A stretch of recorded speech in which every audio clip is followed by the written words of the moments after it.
오늘은 배에서 통증이 일어나는 원인 질환들이 여러 가지가 있는데 그 중에서 궤양성 대장염에 대해서 이야기를 해드릴 거예요. 궤양성 대장염은 흔치는 않습니다. 근데 한번 문제가 생기면 꽤 오랫동안 고생을 하기 때문에 오늘은 그런 게 어떤 질환이고 또 어떻게 우리가 좀 관리하고 치료해 나가야 되는지에 대해서 간단하게 설명을 좀 해드릴 거예요. 배 아프고 설사하고 이런 경험도 아마 한 번씩은 해본 적이 있을 거예요. 장에서 가장 흔하게 일어나는 문제는 장염입니다. 우리 과거에는 식중독이라고 하기도 했고요. 뭔가 좀 상한 음식이나 아니면은 오염된 음식을 먹었을 때 장에서 이제 한 번씩 탈이 나고 하는데 보통은 뭐 한 1, 2주 사이에 자연적으로 이제 해결이 돼요. 근데 몇 달씩 혹은 몇 년씩 자주 배가 아프고 설사를 하고 하루에도 여러 번 이렇게 설사를 하게 되고요. 배가 아픈 것도 그냥 사르르 아픈 게 아니라 상당히 쥐어 짜듯이 아프기도 하고 그렇고요. 그러면서 한 번씩 대변에서 피가 섞여서 나온다. 그러면은 오늘 이야기 드리는 궤양성 대장염을 한 번 정도 의심을 해볼 수가 있는데요. 궤양성 대장염이라는 건 대장에 이렇게 궤양들이 좀 넓게 번져 있는 그런 것들을 우리가 궤양성 대장염이라고 이야기를 합니다. 우리 피곤하면 한 번씩 입안이 활고 그러잖아요. 그래서 입안이 움푹 파이는 그런 것들을 이제 우리가 미란 혹은 좀 더 깊게 파이면 궤양이라고 얘기를 하는데 어떤 사람들은 1년 내내 파여 있는 분들도 있어요. 우리가 이제 구강에서 그런 문제들을 일으키는 것 중에 배체트병이라고 하는 자가면역 질환이 있는데 이런 분들은 계속해서 1년 내내 입안이 헐어 있습니다. 입안만 허는 게 아니라 밑이 뭐 같이 헌다든지 항문 쪽이 헌다든지 이제 그런 것들을 동반을 하게 되는데 그거하고 좀 유사한 질환이에요. 근데 장 점막에 그런 것들이 이제 계속 퍼져 있는 것들이죠. 얼마나 번졌느냐에 따라서 뭐 직장 쪽 직장염이라든지 아니면은 뭐 하행결장 쪽 혹은 회행결장이나 장 전체에 번져 있거나 이렇게 얼마나 번져 있는지에 따라서 세부적으로 분류를 하기는 하는데 많이 번져 있을수록 복통이 배 전체적으로 나타나겠죠. 그리고 훨씬 더 증상은 심할 거고요. 좀 국소화되어 있을수록 통증도 좀 국소적으로 느끼게 될 겁니다. 일단은 궤양성 대장염의 가장 특징적인 증상은 혈변이에요. 피가 빨갛게 나옵니다. 우리 위장관에서 출혈이 있을 때 약간 상부 위장관, 가령 뭐 위장이나 식도 쪽에서 피가 섞여 나왔다 그러면은 변이 돼서 내려오는 동안에 피가 다 굳어요. 그러니까 대변이 새까맣게 나오게 됩니다. 근데 하부 위장관, 대장이나 직장 근처에서 피가 나게 되면은 그게 피 그대로 빨갛게 이제 혈변으로 나오게 되죠. 한 90% 정도에서 혈변을 경험을 하게 되고요. 그 다음에는 대변 결박증인데 대변이 마렵다 그러면 마려도 우리 좀 참을 수 있잖아요. 근데 이런 문제가 생기면 대변이 마렵다 그러면은 화장실 당장 가지 않고는 견디기 어려울 정도로 이렇게 절박한 증상들이 생기고요.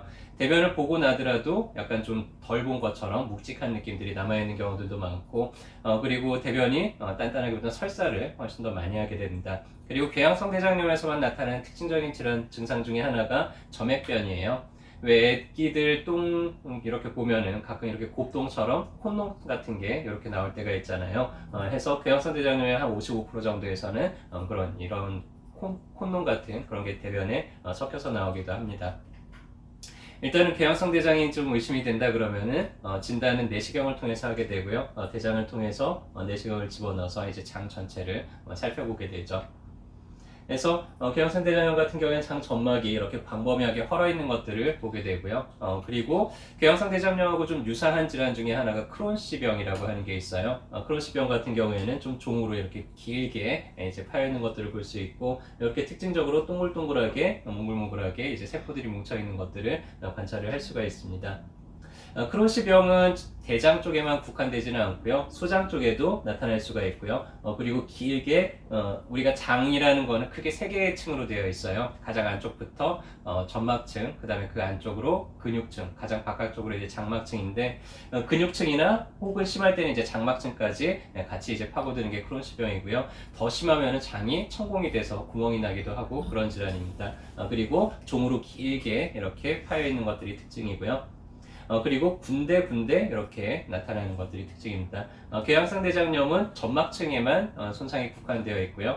그리고 한번 문제가 생기면 그 부위를 따라서 전체적으로 이제 번져 있듯이 그렇게 나타나고 대장에만 국한돼서 나타나는 게 특징이죠.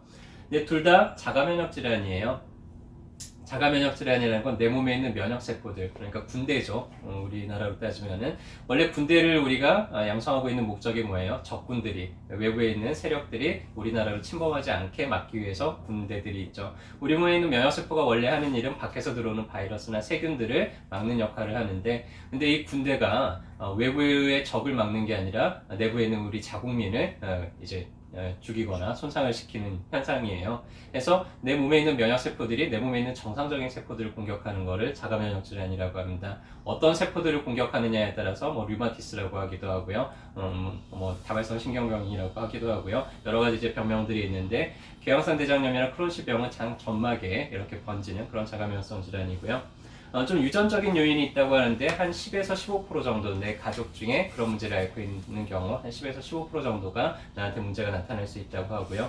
그래서 정확하게 유전이 되기보다 그냥 가족성 질환이다 뭐 이렇게 표현을 하기도 합니다.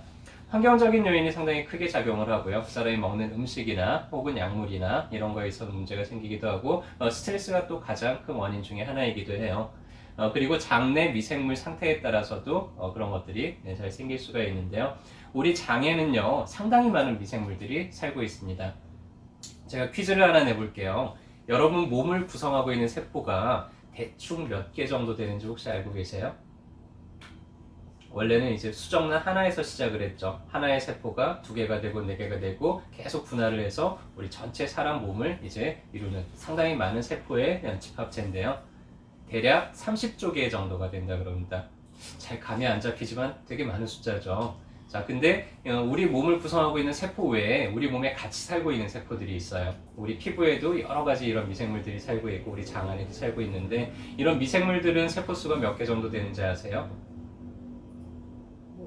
잘 모르겠죠. 35조 개 정도 된다고 합니다. 우리 몸보다 조금 더 많죠.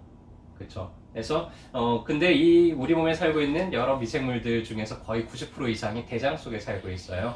그래서 이 대장 안에 얼마나 미생물들이 어떤 미생물들이 존재하느냐에 따라서 우리 몸의 건강 상태하고도 많이 관계가 있다고 하는데요.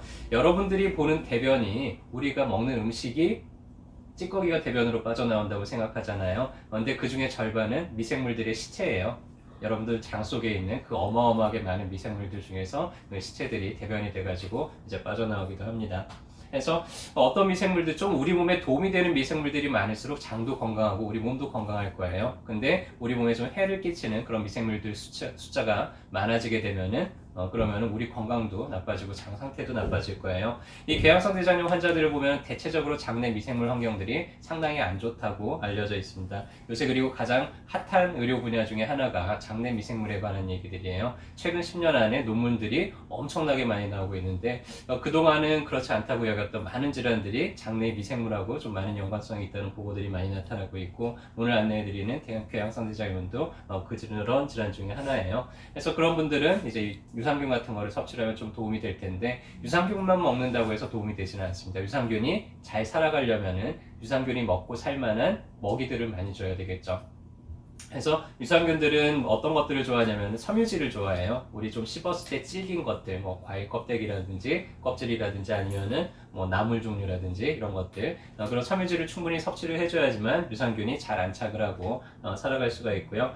그래서 저희 어깨동무한의원에서는 장내 미생물 검사라는 거를 실시를 하고 있어요. 그래서 이 사람 장내 미생물 상태가 좀 안 좋을 것 같은데 하면은 이제 검사를 시행을 하는데, 레포트가 한 15장에 걸쳐가지고 아주 자세하게 분석이 되어서 나옵니다. 해서 장 상태가 어떤지, 뭐 어떤 균주들이 가장 많이 살고 있는지, 좀 유익한 유산균 종류들은 얼마나 차지를 하고 있는지, 유해한 균주들은 얼마나 차지하고 있는지, 혹은 감염을 일으키는 균주들은 혹시 있지 않은지, 그런 것까지 이제 자세하게 검사를 해주는데, 혹시 필요하신 분들은 같이 검사를 해보셔도 괜찮고요. 그 결과에 따라서 거기에 맞는 처방들을 또 따로 해드리고 있습니다. 일단은 궤양성 대장염이 있다 그러면 주된 치료는 한약이에요. 짧게는 한 3개월, 길게는 한 1년 이상 꾸준하게 이제 복약을 해야 되는 경우들이 있는데요. 실제로 한약 치료가 양방에서는 궤양성 대장염을 치료할 만한 약이 마땅한 게 없어요. 그냥 면역 억제제, 아까 자가면역 질환이라고 했잖아요. 면역 억제제나 그런 종류들을 이제 처방을 하게 되는데, 한약을 같이 사용을 했을 때 이게 완전히 관해될 확률이 한 67%, 22% 정도가 더 늘어난다는 보고가 있었고요. 77회 임상 보고를 통해서 평균 한 9개월 정도 한약을 썼을 때 3명의 환자를 빼고는 양약을 중단하고 또 완전 관리가 됐다고 이렇게 보고가 되고 있을 정도로 한약 치료가 상당히 좀 효과적으로 알려져 있습니다. 생활 관리가 상당히 중요한데요. 일단 첫째는 스트레스예요. 우리 스트레스 받는다는 말을 우리말로는 뭐라고 하는지 아세요? 열 받는다 그러죠. 스트레스 받는 거, 열을 확 받았어요. 그럼 우리 화가 나죠. 막 차라리 화를 내버리고 이걸 다 그냥 표현을 해버리면은 차라리 괜찮아요. 근데 이거를 가만히 표현 안 하고 이 화를 내재화시켰을 때 이게 에너지가 계속 우리 몸에 남아있게 되죠. 우리가 염증 할 때 염자를 보면은 불 화자 두 개를 이렇게 겹쳐놓고 있어요. 우리 몸에 불이 붙는다는 얘기입니다. 그리고 우리가 막 계속 스트레스 받고 신경 쓰고 하다 보면 사람이 진이 빠진다, 피가 마른다 이렇게 표현을 하잖아요. 실제로 몸에 있는 진액들이 좀 많이 고갈이 되게 되고요. 그러면은 마른 장작에 불이 훨씬 더 잘 붙듯이 염증이 훨씬 더 잘 일어나게 돼요. 그래서 궤양성 대장염 환자분들 보면 대부분 이런 스트레스 관리가 좀 잘 안 되고 있는 경우들이 많고요. 그래서 그런 것들을 좀 잘 관리해 주는 게 중요하고 음식도 좀 진액이 풍부한 음식들, 좀 덜 익히고 신선한 음식들을 잘 섭취하는 게 중요합니다. 현대인들한테 좀 이런 것들이 더 많이 증가하고 있고요. 해마다 꾸준히 증가하고 있는데 요새 사람들 보면 대부분 이렇게 활동량이 좀 줄어들고 앉아서 꾸정하게 있는 경우들이 많잖아요. 이렇게 되면 장이 움직임도 떨어지게 되고 좀 눌리게 되고요. 장을 움직이는 자율신경들이 보통 흉추하고 요추 연접부 부근에 나오는 자율신경들이 이 장의 움직임을 조절을 하게 되는데 오래 앉아있다 보면 그쪽이 긴장이 많이 되게 돼 있어요. 그러다 보면은 이런 장의 활동도 떨어지고 장을 조절하는 능력도 좀 떨어지게 되죠. 그래서 이런 문제를 앓고 있는 분들을 보면 대부분 그 흉요추 연접부가 좀 좌우로 틀어져 있거나 좀 이렇게 구조적으로 문제가 있는 경우들이 많은데 그런 경우에 이제 교정 치료를 통해서 그 문제를 해결하고 나면은 장 상태가 또 개선이 되는 것도 볼 수가 있습니다. 그래서 오늘은 궤양성 대장염에 대해서 이야기를 해드렸고요.